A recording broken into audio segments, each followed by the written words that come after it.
Okay, today we're going to be talking about the kidney anatomy, the internal and external parts of the kidney. So, the first structure that you notice is the party hat, the adrenal gland. It's located superior to the kidney. They're both found in the retroperitoneal space.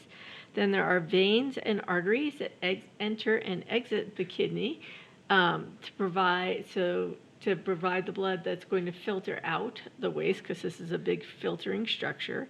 And then right here you can see a little bit of the ureter coming off that's then going to lead to the bladder. When we open the kidney up and bookend it like this, you can see the internal structure of the kidney. Now, a lot of these are very microscopic, but some of them, these are gross. When you actually dissect a kidney, they're not super exciting inside. This light pink stuff is called the renal cortex. The capsule that's surrounding the kidney is called the renal capsule, so it's helping maintain the shape. So it's pushing this cortex into what we consider the kidney shape.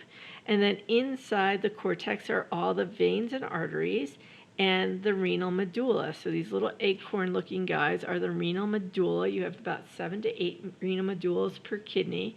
And then inside the renal medulla are millions and millions and millions of nephrons. So these little white structures here are nephrons, and they're the guys that actually do all the work, and we're going to talk about them at a later time.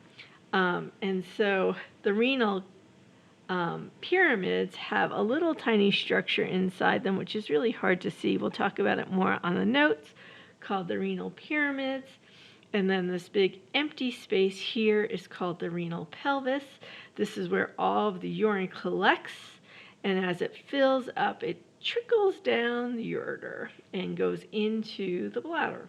And then this point where everything comes in is called the hilus. So there's also one other part when you're looking at the renal pelvis. There are called the minor and the major calyx.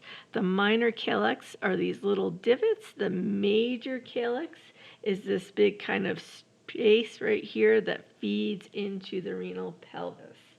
So those are all the parts of the kidney: the capsule, the cortex, and they all start with renal capsule, renal cortex, renal medulla, the little tiny renal pyramids that are found in here that we'll see when we're labeling a kidney, the renal pelvis, the hilux, the ureter, the minor calyxes, these little guys, and the big major calyxes, these wider spaces.